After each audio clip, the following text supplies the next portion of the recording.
रावलपिंडी में गर्दो गुबार का तूफान। इस्लामाबाद में भी तेज हवाएं। महकमा मौसमियात ने बारिश, यालाबारी और तूफान की पेशगोई कर रखी थी। शहरी अपनी गाड़ियों को यालाबारी से महफूज करने के लिए कोशां हैं। मजीद बता रही हैं हरीम जदून।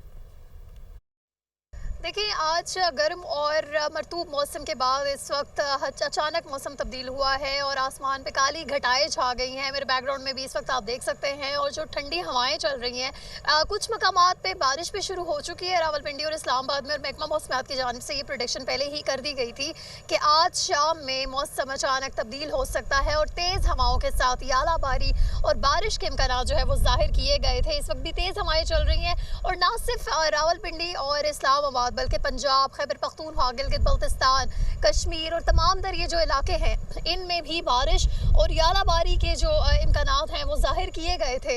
और जैसे कि ये बताया गया था कि लास्ट में भी जो यालाबारी हुई थी उससे गाड़ियों को काफ़ी नुकसान पहुंचा था और दरख्त जो है वो गिरने के खदशात जाहिर किए गए थे। तो जो तमाम लोग हैं उनको ये इंतबाह कर दिया गया था एहतियात करें ताकि किसी भी किस्म के नुकसान से बचा जा सके और ख़ास तौर पर जो अपनी गाड़ियाँ हैं उनको महफूज मकामात पे जो है वो खड़ा किया जाए। और सोलर पैनल्स जो हैं उनको नुकसान भी पहुंच सकता है। तो इस हवाले से मेट ऑफिस ने ये आगाही पहले ही जारी कर दी थी और जो बारिशों का सिलसिला है ये 31 मई तक ऐसे ही जारी रहेगा और उसके बाद भी ऑन एंड ऑफ बारिशों का सिलसिला ऐसे ही चलता रहेगा। जी।